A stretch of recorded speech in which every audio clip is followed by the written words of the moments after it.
Hello everyone. Mohit study IQ centre में आपका स्वागत है। ये सीडीपी का जो है पेपर नंबर 12 है। इससे पहले हमने 11 जो है पेपर्स अपलोड कर दिए हैं। ठीक है, अगर आपने वो पेपर्स नहीं देखे हैं तो सॉल्व कर लीजिए आप पेपर्स को। ये वक्त है पेपर सॉल्व करने का। जितना ज़्यादा से ज़्यादा आप पेपर्स को सॉल्व करेंगे उतने ही अच्छे मार्क्स लेकर के आएंगे आप। ये बहुत ज़्यादा हार्ड एग्ज़ाम नहीं होता, लेकिन पेपर्स ना सॉल्व करने की वजह से बच्चे इसमें एग्ज़ाम्स में अधिकतम फेल हो जाते हैं। टॉपिक तो तैयार होता रहता है, ठीक है। इसी के साथ पेपर्स के साथ फ़ायदा ये होता है कि आप जब पेपर लगाते हैं तो आपके साथ धीरे धीरे आपके टॉपिक भी तैयार होने लगते हैं, है ना। और जो चीज़ें कन्फ्यूज़न में रहती है वो भी धीरे धीरे आपको तैयार हो जाती है पेपर्स को सॉल्व करते हुए, क्वेश्चन आंसर लगाते हुए। इसलिए जितना ज़्यादा से ज़्यादा हो पेपर्स को सॉल्व करिए, ठीक है। अगर वीडियो पसंद आए तो प्लीज़ चैनल को लाइक सब्सक्राइब ज़रूर करिएगा। ठीक, चलिए शुरू करते हैं पहला क्वेश्चन से। किसी व्यक्ति में जो है चरित्र का विकास होता है, इसी टाइप के क्वेश्चंस आते हैं। बहुत ज़्यादा कॉम्प्लिकेटेड भी नहीं आते, मॉडरेट क्वेश्चंस भी रहते हैं और बहुत सिंपल क्वेश्चन रहते हैं, लेकिन बच्चे इन ऐसे क्वेश्चंस में अक्सर गलत कर देते हैं। तो देखिए क्वेश्चन को। ये बच्चों का जो चरित्र होता है वो का विकास होता है उनके नैतिकता के द्वारा, कि बल एवं व्यवहार के द्वारा, कि इच्छा शक्ति के द्वारा, उपरोक्त सभी के द्वारा। बहुत सिंपल सा क्वेश्चन है और इस ऐसे क्वेश्चंस का है ये, इसका सही जवाब है उपरोक्त सभी के द्वारा। जो है नैतिकता के द्वारा वो सही और गलत की पहचान उनके बच्चों के अंदर जो है उनका चरित्र का निर्धारण करता है कि वो किस चरित्र के होंगे, उनके अंदर क्या सोच होगी। बल और व्यवहार उनका कैसा है, समाज के प्रति व्यवहार, लोगों ने उनको कैसे सिखाया है, कैसे बात करना सीखे हैं, बच्चे आसपास के माहौल में कैसे रहना सीखा है उन्होंने। तो ये उनके चरित्र का है, ठीक है। इच्छा शक्ति, बच्चे के अंदर कुछ सीखने की इच्छा है कि नहीं है, ठीक है। कहीं ना कहीं वो चिड़चिड़ापन हो जाता है। अगर बच्चा चिड़चिड़ापन है तो उसका कहीं ना कहीं चरित्र कैसा है, वो निगेटिव सोच का हो सकता है ना। तो ये सारी चीज़ें हैं। नेक्स्ट क्वेश्चन देखते हैं। आपकी कक्षा में जो है कुछ जो है छात्र जो है बहुत मेधावी है, आप उन्हें किस तरीके से पढ़ाएंगे। तो मेधावी छात्र वो छात्र होते हैं जिनका आईक्यू जो होता है वो 140 से अधिक होता है। तो जब वो चाहेंगे तब उनको पढ़ाएंगे, कि कक्षा के साथ ही पढ़ाएंगे, कि समृद्धिकरण के जैसे कार्यक्रमों के द्वारा उन्हें पढ़ाएंगे, या उच्च कक्षा के साथ पढ़ाएंगे। तो कुछ क्वेश्चंस के जो जवाब है, जैसे जब वे चाहें, ऐसा तो नहीं किया जाना चाहिए बिल्कुल भी। ये शिक्षण तकनीक का बेस्ट तरीका नहीं होता है। कक्षा के साथ देखिए, मेधावी छात्र हैं, पढ़ने में तेज हैं, प्रतिभाशाली हैं, इनको क्या है वो कक्षा के साथ पढ़ेंगे तो वो क्लास को जो है वो बोरिंग समझने लगेंगे, उनका पढ़ाई में मन नहीं लगेगा, ठीक है। तो ऐसे बच्चों को जो है समृद्धि कार्यक्रमों के द्वारा पढ़ाना चाहिए। मतलब समृद्धि कार्यक्रम वो होते हैं जैसे बच्चों के बीच में, कुछ बच्चों के बीच में जो अति मेधावी छात्र, उनके बीच में जो है प्रतियोगिता कराई जाए, है ना।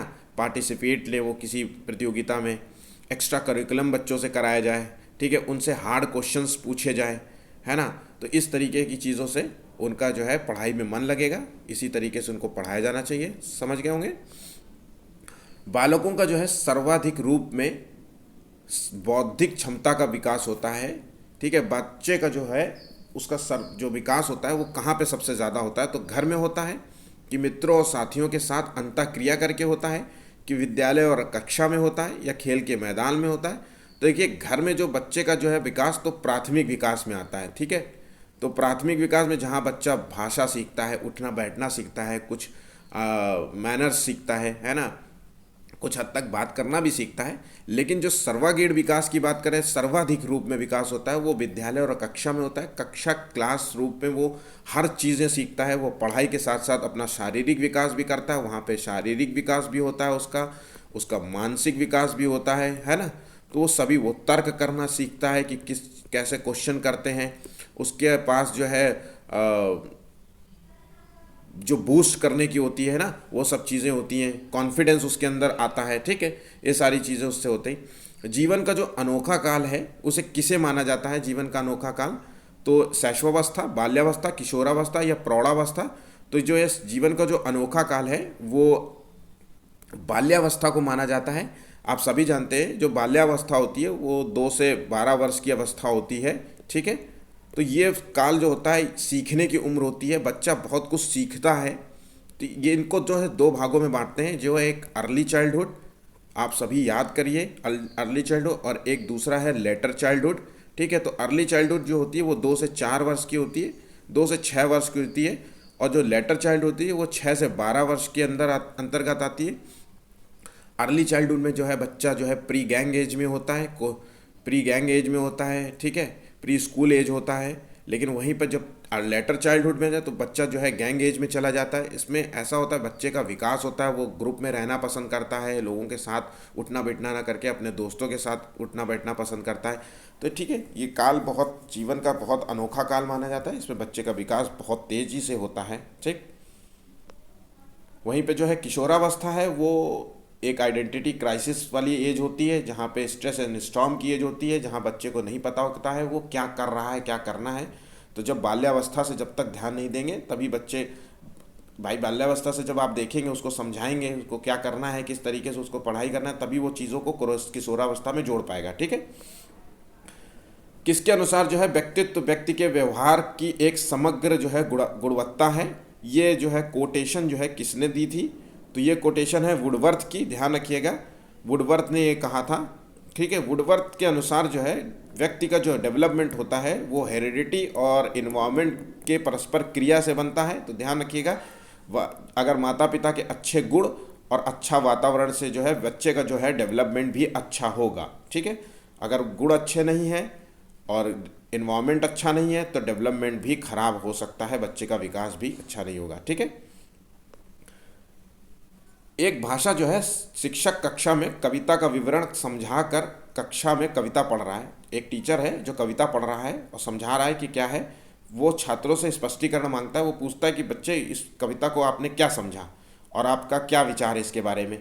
तो उसका उदाहरण देखिए, क्वेश्चन बिल्कुल सिंपल सा है, बस केवल कंफ्यूज करने के लिए ऐसे क्वेश्चंस डाले जाते हैं अक्सर, और इनका कोई कंफ्यूजन दूर करने के लिए केवल डाले जाते हैं। और अक्सर बच्चे पेपर्स ना सॉल्व करने की वजह से ही ऐसे क्वेश्चंस को जो है समझ नहीं पाते हैं, यही इनकी प्रॉब्लम होती है। इसलिए ज़्यादा से ज़्यादा पेपर्स सॉल्व करिए। अगर ये वीडियो पसंद आए तो लाइक और शेयर ज़रूर करिएगा। ठीक है, तो इसमें क्या है, इसका सही जवाब है आगमनात्मक जो है तर्क होता है, ये इसका उदाहरण है। इसका मतलब है कि कोई चीज़ आपको पढ़ाई गई है, फिर उसके बारे में आपको अनुमान लगाना होता है, आपको अपनी स्मृति के आधार पे उसका जवाब देना होता है। आपकी ये भावनात्मक बुद्धिमत्ता की विशेषता को दर्शाता है कि आप उस चीज़ को कितना समझ पाए हैं, आपने उस चीज़ को क्या समझा है, उसके बारे में आपने क्या कोट कर रहे हैं, है ना, सही। ठीक है, नेक्स्ट क्वेश्चन है, सृजनशीलता जो है मौलिक परिणामों को अभिव्यक्त करने की मानसिक क्रिया है, उपरोक्त जो है कथन किसके द्वारा दिया गया है। देखिए, सृजनशीलता जो है मौलिक परिणामों को अभिव्यक्त करने की मानसिक क्रिया है। क्वेश्चन को सही पढ़िए, देखिए कितना कंफ्यूजिंग क्वेश्चन है, दिया है लेकिन सिंपल सा है। ठीक है, ये है स्किनर ने है, जेम्स डेवर ने है, रॉस ने है, ये क्रो ने दिया है ये थ्योरी। तो ये थ्योरी दी है, ये सिद्धांत दिया है, ये कथन दिया है, ये क्रो का है। इन्होंने जो है क्रो ने जो है शिक्षा के ये मनोविज्ञान के जन्म से लेकर के इन्होंने कहा था वृद्धावस्था तक व्यक्ति जो है आधिगम अनुभवों का विवरण एवं व्याख्या देता रहता है। इस प्रकार की जो है शिक्षा मनोविज्ञान के व्यक्ति के व्यवहार जो है मानसिक प्रक्रिया और अनुभवों का अध्ययन जो है शैक्षिक परिस्थिति से करता है, ध्यान रखिएगा। ठीक है, जो अनुभव और शैक्षिक परिस्थितियों से ही वो व्यवहार उसी तरीके से करना सीखता है। नेक्स्ट क्वेश्चन है, कोलबर्ग के जो सिद्धांत है के योगदान के रूप में निम्नलिखित में से किसे माना जा सकता है। कोलबर्ग के सिद्धांत को बताया कि कोलबर्ग ने क्या सिद्धांत दिया था। तो इस सिद्धांत में जो है विस्तृत परीक्षण प्रक्रिया आए हैं, ये नैतिक तर्क और कार्यवाही के बीच एक स्पष्ट संबंध स्थापित करता है। उनका विश्वास है कि बच्चे जो है नैतिक दार्शनिक होते हैं, या उनके सिद्धांत ने संज्ञानात्मक परिपक्वता और नैतिक परिपक्वता के बीच में एक सहयोग का समर्थन किया है। तो इसका सही जवाब है, देखिए क्या है आप, इसका सही जवाब है डी नंबर है, ये संज्ञानात्मक परिपक्वता और नैतिक परिपक्वता के बीच में जो है एक सहयोग डेवलप किया है, यही कोलबर्ग का नियम है। ठीक है, नेक्स्ट क्वेश्चन है, इसमें कोलबर्ग को ज़्यादा समझाने की ज़रूरत तो नहीं है हमें, क्योंकि इसमें कोलबर्ग ने जो बताया है कि नैतिकता जो है अच्छे और बुरे का बोध होता है, इसी को नैतिक कहते हैं। इसका जो है संबंध समाज के जो है अनुरूप आप किस तरीके से आचरण करते हैं, इसका उससे संबंध है। नैतिकता के उन्होंने जो है कोलबर्ग ने जो है नैतिकता के 3 चरण दिए थे। मैं रिवीजन करा रहा हूँ, प्री कन्वेंशनल लेवल, कन्वेंशनल और पोस्ट कन्वेंशनल लेवल। तो इम्पॉर्टेंट जो है प्री कन्वेंशनल लेवल में जो है नैतिकता जो है बाहर से मिलती है, बच्चे को आप कुछ सिखाते हैं, कुछ बताते हैं, वो आपकी चीज़ों को देखता है, अच्छा बुरा उन्हीं से सीखता है, बाहर से मिलता है। नैतिकता की इसमें अनुपस्थिति होती है, ध्यान रखिएगा, अनुपस्थिति होती है प्री कन्वेंशनल लेवल में, जिसे पूर्व परंपरागत स्तर कहते हैं। वहीं पे जो पोस्ट कन्वेंशनल लेवल है उसमें नैतिकता की जो है उपस्थिति खुद स्वयं आंतरिक कारणों से होती है। ठीक है, नेक्स्ट क्वेश्चन है, नेक्स्ट क्वेश्चन,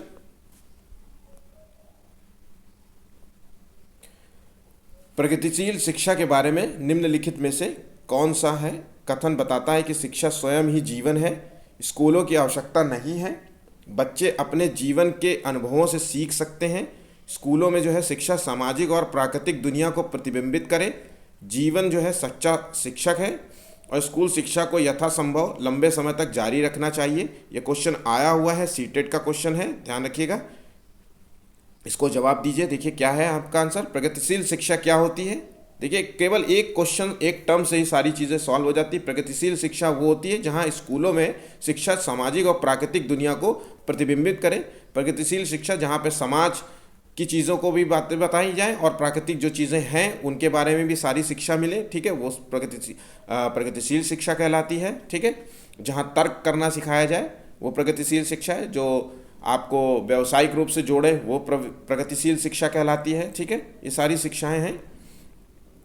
राष्ट्रीय रूपरेखा 2005 के अनुसार अधिगम स्वभाव में क्या है। ठीक है, दो चीज़ों का इसमें है जोड़, तो सक्रिय है सामाजिक है, निष्क्रिय है सरल होना चाहिए, या निष्क्रिय सामाजिक होना चाहिए, सक्रिय सरल होना चाहिए। देखिए ऐसे क्वेश्चंस को सॉल्व करने का सबसे अच्छा तरीका है, कुछ चीज़ों को तो पहले ही आप निकाल दीजिए जो निगेटिव हैं, जो अब बिल्कुल आपके लिए गलत हैं। आपको लगता है जैसे इसमें बी में ऑप्शन है निष्क्रिय होना चाहिए, तो बिल्कुल भी गलत है, निष्क्रिय यहाँ पे भी है, गलत है। ठीक है, ये सरल भाव में होना चाहिए, सक्रिय होना चाहिए, तो इसका सही जवाब है। ठीक है, तो इसका सही सक्रिय और सामाजिक होना चाहिए। जो एजुकेशन अधिगम का जो स्वभाव होना चाहिए वो सामाजिक होना चाहिए, है ना, इसको समझाने की कोई ज़रूरत तो नहीं है।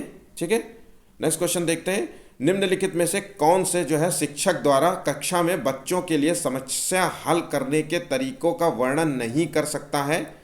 ठीक, तो इस ऑप्शंस देख लेते हैं। कुछ हल करके समय, गलतियों को करने के प्रति ईमानदार रहना, सोच विचार परीक्षण और विभिन्न उत्तरों जैसे शब्दावली का प्रयोग करना, अभिसरण उत्तरों वाले प्रश्न पूछना, या किसी विशेष समस्या को हल करने में के बारे में अपने विचार जो है प्रक्रिया पर चर्चा करना।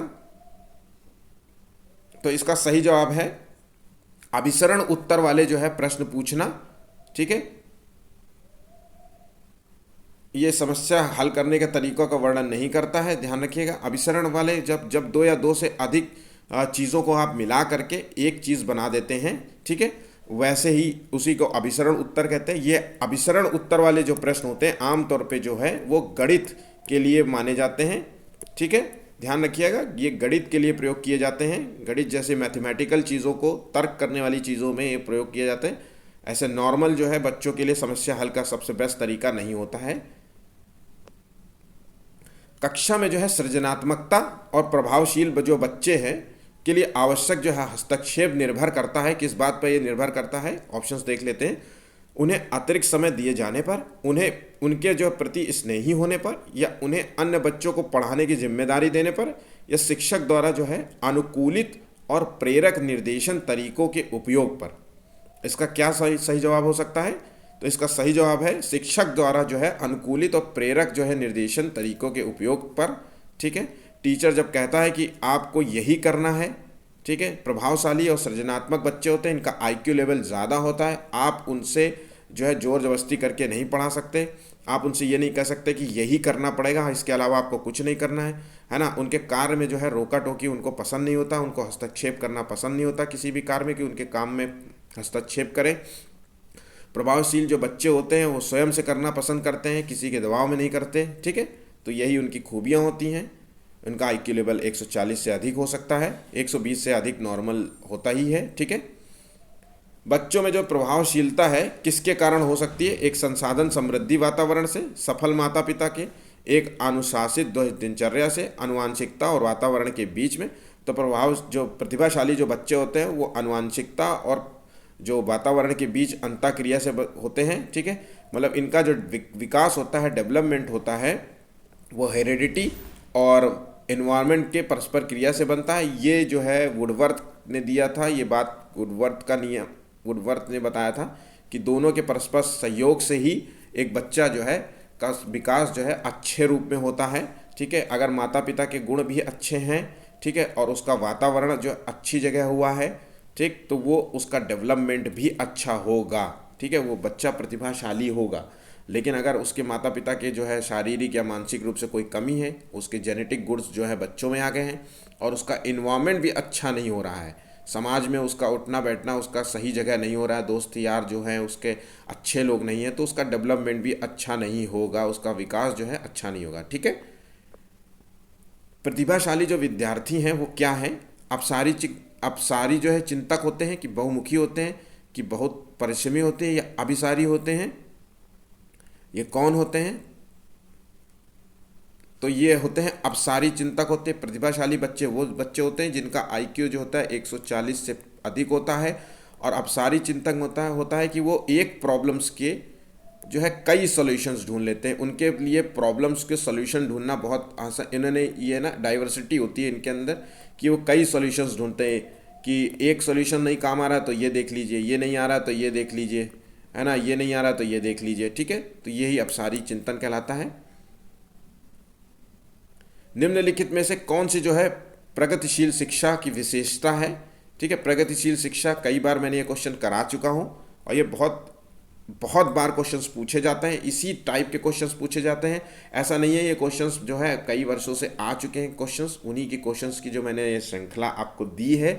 ठीक है, मैं आपको केवल वही पेपर करा रहा हूँ जो क्वेश्चंस पेपर में आए हुए हैं, जो आने वाले समय में आ सकते हैं एग्जाम्स में।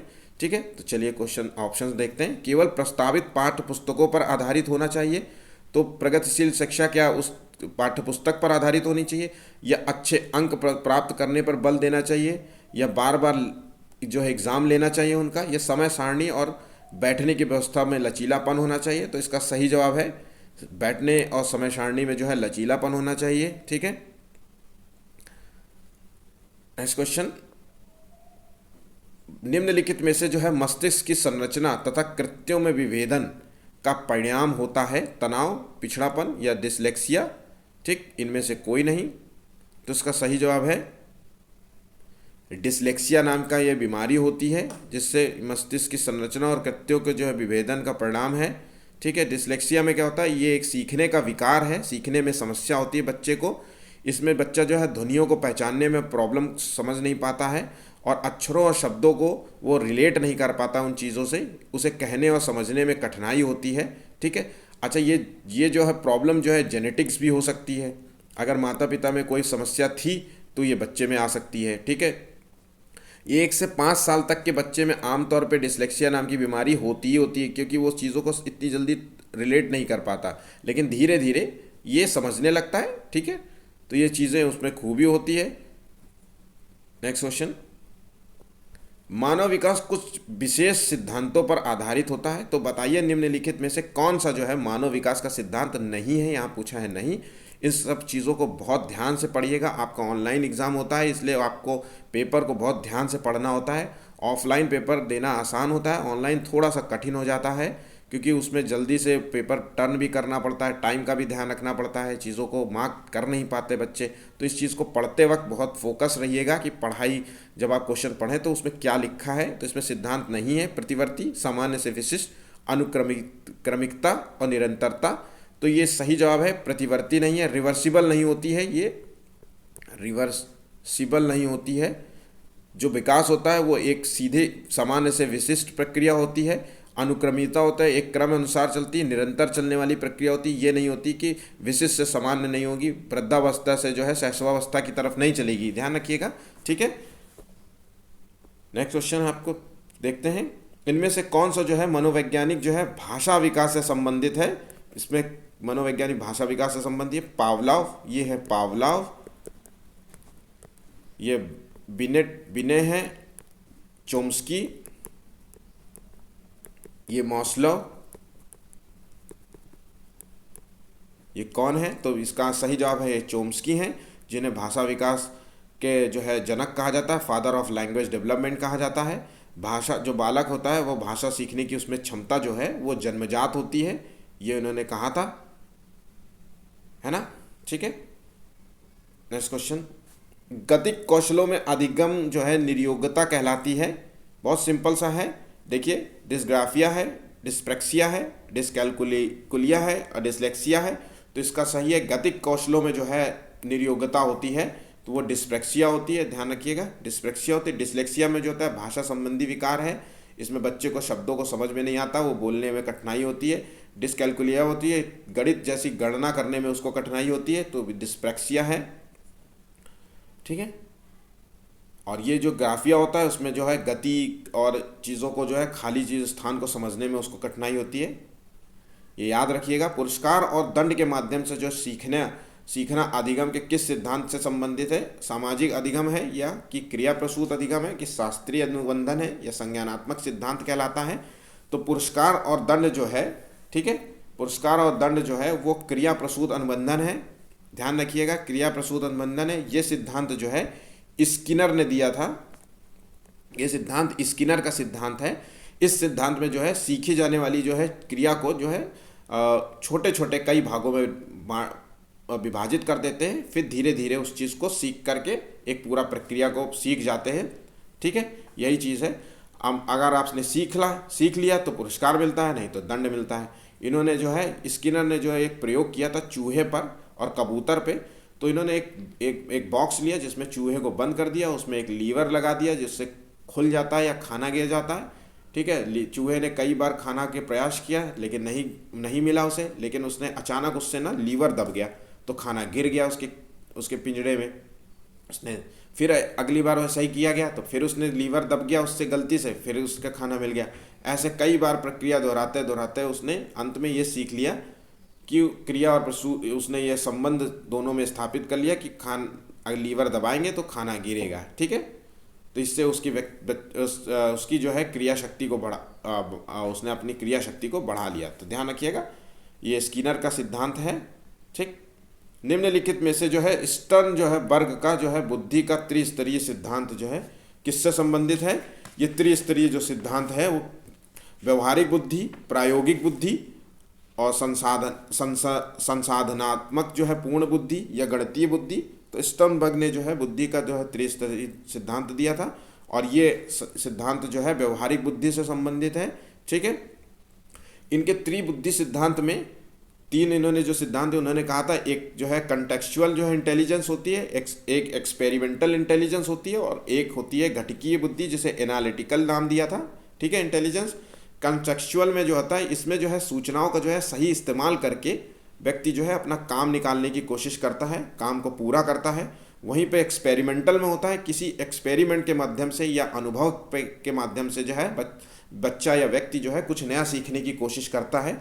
वहीं पे जो होता है एनालिटिकल में होता है, ये विश्लेषण करने की क्षमता को दर्शाता है। व्यक्ति या अमूर्त बुद्धि के होते हैं ऐसे लोग जो है, घटिकीय होते हैं, विश्लेषण करने होते हैं, है ना। वो अपनी सोच की क्षमता के आधार पर कार्य करने की क्षमता उनको निर्धारित करती है कि कैसे कार्य करते हैं। ठीक है, आप समझ गए होंगे। बुद्धि से रिलेटेड जो है मैंने पूरा एक टॉपिक को इसको समझाया है कि बुद्धि क्या है, बुद्धि कितने प्रकार की होती है, unifactor theory, 2 factor theory, 3 factor theory, ये सब क्या होता है, इसका आप वीडियो में जा करके देख सकते हैं। बहुत सिंपल तरीके से समझा है। एक बार अगर आप ये वीडियो देख लेंगे तो आपको इसके बाद बुद्धि से रिलेटेड कोई भी क्वेश्चंस आपके कभी गलत नहीं होंगे। बिल्कुल सिंपल तरीके से बिना टाइम वेस्ट किए मैंने पढ़ाया है, बहुत कम समय में पढ़ाने की कोशिश की है, बहुत ज़्यादा लंबा नहीं खींचा हूँ कि ज़बरदस्ती मैंने उस टॉपिक को पढ़ाता रहूँ। आप कोई बच्चे नहीं हैं, है ना, आप खुद समझदार हैं इतने। ठीक है, चीज़ें को चलिए नेक्स्ट क्वेश्चन देखते हैं। शिक्षण और अधिक प्रभावी हो सकता है, शिक्षण जो है और प्रभावी हो सकता है यदि छात्र को स्वयं कार्य करने की स्वायत्तता और नियंत्रण दिया जाए, या जो है छात्र जो है अधिगम शिक्षक द्वारा निर्देशित और नियंत्रित हो, शिक्षक जो है तथ्यों की व्याख्या करने में केंद्रीय भूमिका निभाए, या शिक्षक जो है अधिगम को निर्देशित करे।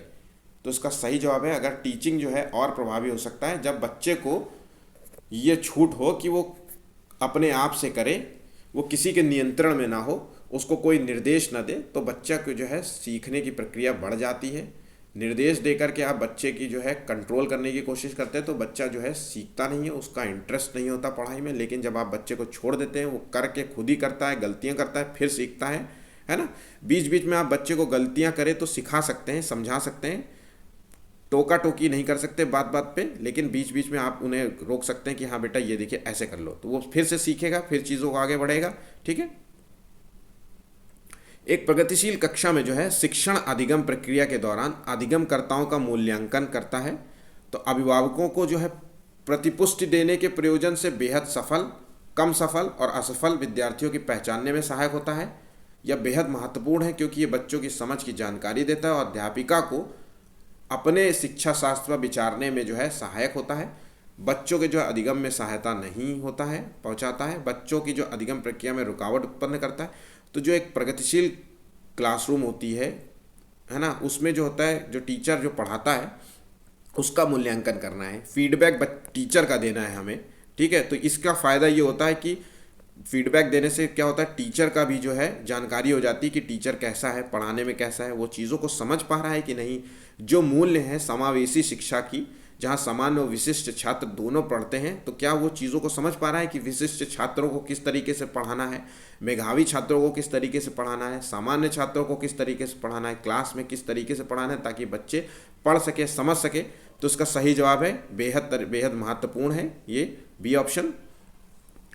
24वां जो है क्वेश्चन है, अगर आपने अभी तक वीडियो को लाइक और सब्सक्राइब ना किया हो तो कर लीजिए प्लीज़। अब मैं आज अभी थोड़ी देर के बाद मैं ईवीएस का पेपर कराऊंगा आपको। आज ईवीएस के 2 पेपर होंगे। ठीक है। तो पेपर मैं कई करा चुका हूँ, 10 पेपर मैं ऑलरेडी सीडीपी के करा चुका हूँ। ईवीएस के मैं 7वां पेपर अब कराने जा रहा हूँ। 6 पेपर अपलोडेड है। आप सभी पेपर्स को करिए, सॉल्व करिए। जितना ज़्यादा से ज़्यादा पेपर सॉल्व करेंगे आपके मार्क्स भी अच्छे होंगे, पास होने के चांसेस बढ़ जाएंगे आपके। कई बच्चे जो कंफ्यूज हैं कि मुझे अभी पास नहीं हो पा रहा हूँ, तैयारी कंप्लीट नहीं है, वो पेपर ज़रूर लगाएं। मैं फिर से कह रहा हूँ, पेपर जितना हो सके कम टाइम वेस्ट करके पेपर को खूब लगाएं।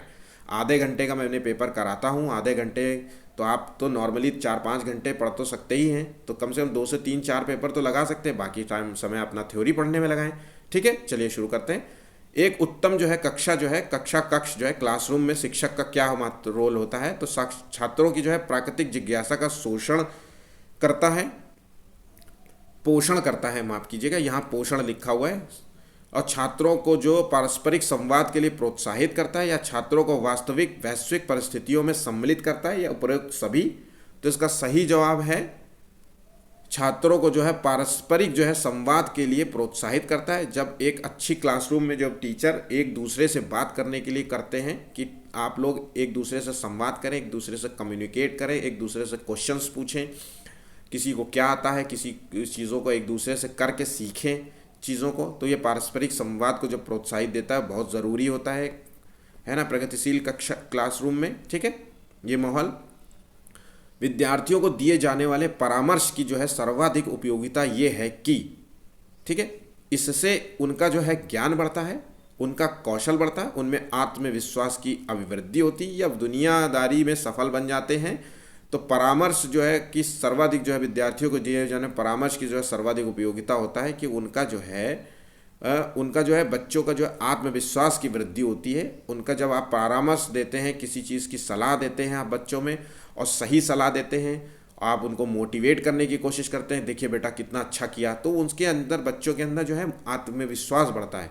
ठीक है। परामर्श से उनका कौशल नहीं बढ़ता। ध्यान रखिएगा, जब मैंने ये कल क्वेश्चन पूछा था बच्चों से, तो अधिकतम बच्चों ने इसे कौशल बढ़ना बताया था, लेकिन ये गलत जवाब है। आत्मविश्वास की वृद्धि होती है बच्चों में। ठीक है।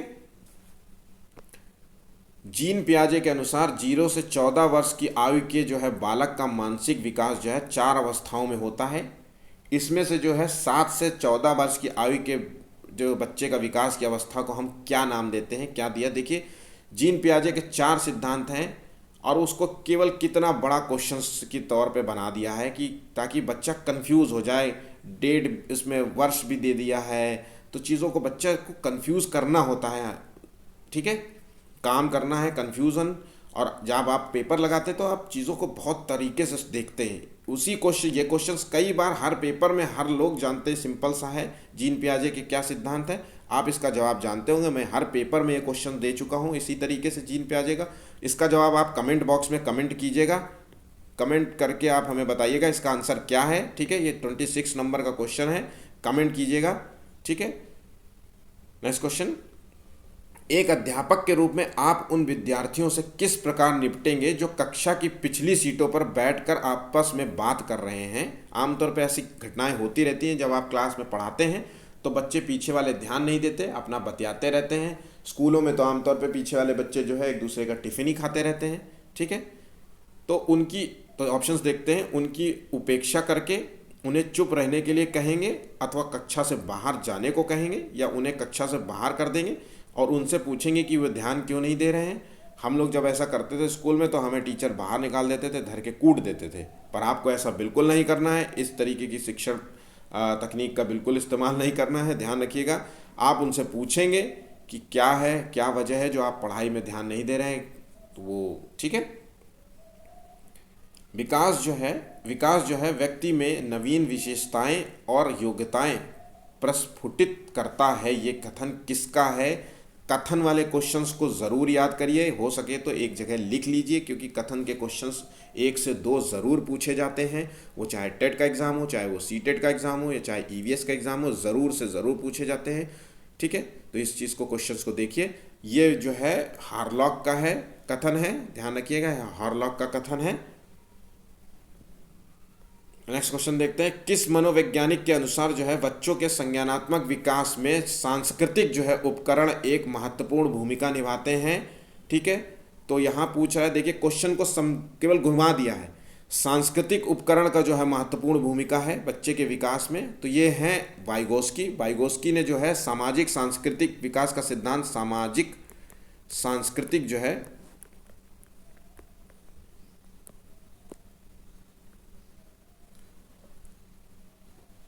विकास का सिद्धांत प्रस्तुत किया था, ध्यान रखिएगा।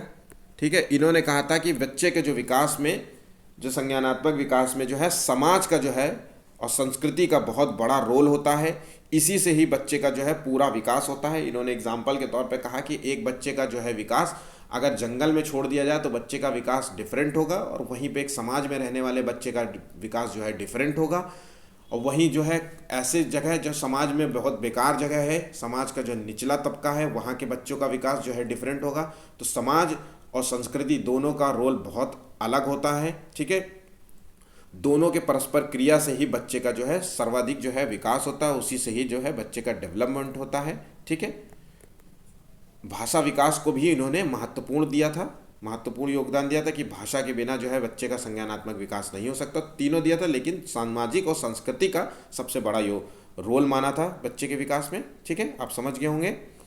नेक्स्ट क्वेश्चन देख लेते हैं, सीखने के वक्र अभ्यास द्वारा सीखने की मात्रा, गति और प्रगति की सीमा को ग्राफ पर प्रदर्शित करते हैं। ये कथन है, मैंने फिर से कहा कथन वाले क्वेश्चंस को ज़रूर एक जगह नोट कर लीजिए। तो ये सही है आंसर इसका, रॉस या एबिंगहॉस या स्किनर या बिग्गी, तो आपको सही बताते हैं इसका आंसर। इसका आंसर है एबिंगहॉस ने ये कथन दिया था। एबिंगहॉस जो है एक जर्मन मनोवैज्ञानिक थे, जिन्होंने स्मृति पर अध्ययन किया था। उन्हें भूलने की अवस्था और रिक्त जो है प्रभाव की खोज करने के लिए जाना जाता है। ठीक है, और स्किनर जो है क्रिया प्रसूत अनुबंधन का सिद्धांत दिया था। इन्होंने जो है चूहे पर टेस्ट किया था, ध्यान रखिएगा, इन्होंने चूहे पर टेस्ट किया था। ठीक, बाकी ये आंसर है बी इसका। आज का जो है 30 क्वेश्चंस का सेशन समाप्त हुआ है। अगर पेपर पसंद आया तो प्लीज़ लाइक, शेयर, कमेंट ज़रूर करिए। ठीक है, थैंक यू।